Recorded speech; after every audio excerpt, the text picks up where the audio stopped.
ঢাকা মহানগর দক্ষিণ বিএনপির আহ্বায়ক হাজী মোহাম্মদ রফিকুল ইসলাম রফিকুল আলম মজলুমাই সভাপতিত্ব করবেন।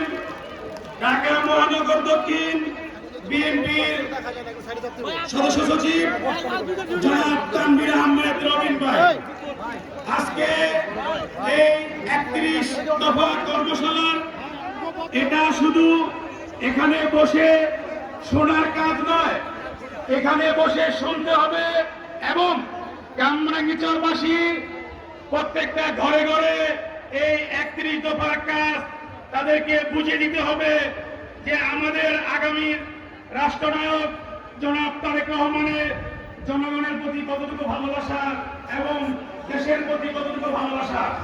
এই বলে আমি আমার সংক্ষিপ্ত বক্তব্য শেষ করলাম। আসসালামু আলাইকুম ওয়া রাহমাতুল্লাহি ওয়া বারাকাতুহু।